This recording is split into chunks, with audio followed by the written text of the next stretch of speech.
अंबर शहर में के वक्त में दोस्त मोहम्मद हकड़ो साहब होंदो। अल्लाह दोस्त मोहम्मद हकड़े साहब जी मग़फ़िरत फरमाए। अल्लाह जन्नत अल फिरदौस में अल्लाह मकान अता फरमाए। अल्लाह रब्बुल अर्शिल अज़ीम रहमतियूं ऐं बरकतियूं नाज़िल फरमाए। बेहतरीन शख्सियत हो, बेहतरीन तबियत जो मालिक हो दोस्त मोहम्मद हकड़े साहब जूं काफ़ी कुर्बानी, काफ़ी गरीबन सां हमदर्दी भी आहिनि। मञण वारा ज़िंदा हूंदा त अॼु बि उन जा सेरा ज़रूर ॻाईंदा। ख़ुदा जो कसम, दोस्त मोहम्मद हकड़े जी तारीफ़ मां गॾु गाॾे वारनि खां बि पुछी आहे। दोस्त मोहम्मद हकड़े साहब जी तारीफ़ रस्ते वेंदड़ बुज़ुर्गनि खां बि मां पुछी आहे।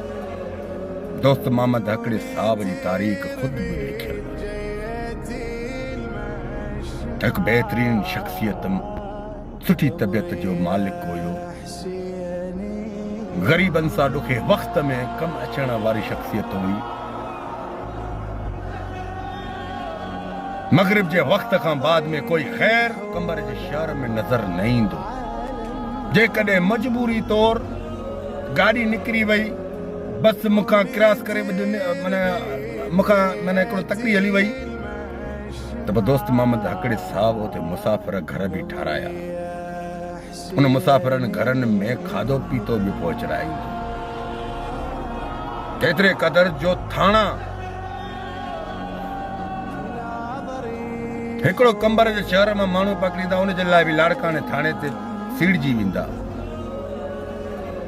रोड रस्तनि ते टेबलूं रखी वेठा हूंदा। अल्लाह जो कसम, तूफ़ान ईंदो, टेबलूं उॾी वेंदियूं, पन्ना उॾी वेंदा। दोस्त मोहम्मद हकड़े साहब पंहिंजी ख़रीद थियल ज़मीन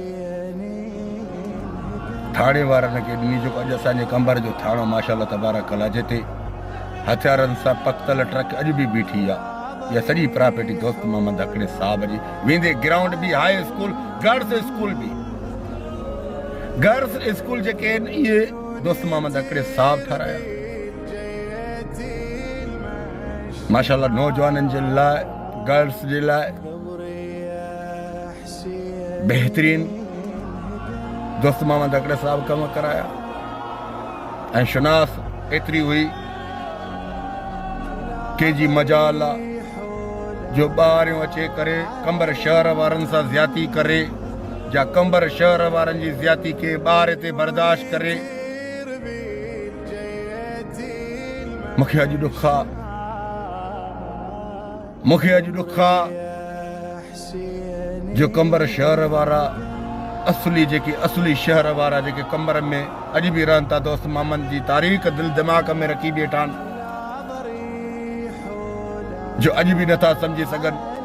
अॼु ॿाहिरियां माण्हू जेके दोस्त मोहम्मद हकड़े साहब जो नालो ॿुधंदा, ख़ुदा जी इज़त जो कसम, 10 ॾींहं मथे खे हथ ॾेई सोचींदा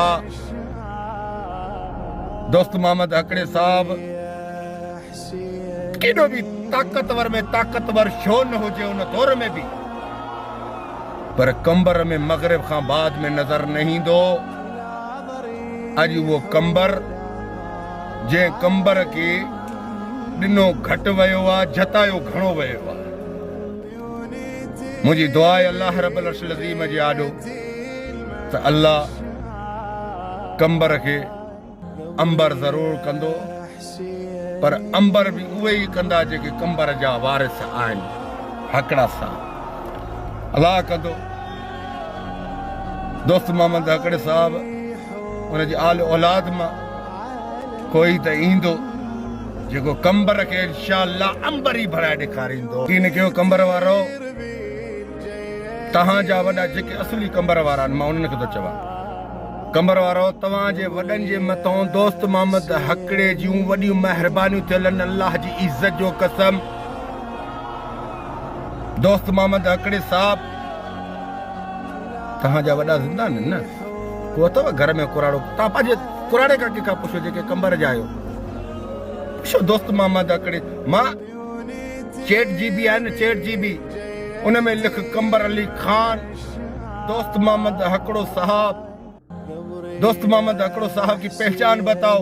चेट जीबी जेका है न, उहा बि तोखे दोस्त मोहम्मद हकड़े साहब जी तारीफ़ करे ॿुधाईंदी। याद रखो इंसानो, गूगल में भी सर्च कयो, गूगल भी तव्हांखे दोस्त मोहम्मद हकड़े साहब जी तारीफ़ बयान करे ॿुधाईंदी। बहरहाल कंबर जे शहरिन जे मथां दोस्त मोहम्मद हकड़े साहब जी वॾी महिरबानियूं। छा कंबर में तव्हांजे वॾनि खे सहूलियतूं कराए ॾिनियूं। बस अॼु उहे ई कंबर जा शहरी दोस्त मोहम्मद हकड़े साहब जे एहसाननि खे नज़रअंदाज कयूं वेठा। नो प्रॉब्लम। तॾहिं त अॼु तव्हां सुकूननि खां तबाह ऐं बर्बाद आहियो। जेके हक़ीक़ी कंबर जा वारिस हुया, जिन जा एहसान, जिन जा थोरा हुया, अॼु उन्हनि जी आले औलाद खे अकेलो छॾे ऐं नज़रअंदाज करण लॻायो। यादि रखो, ये कंबर वारो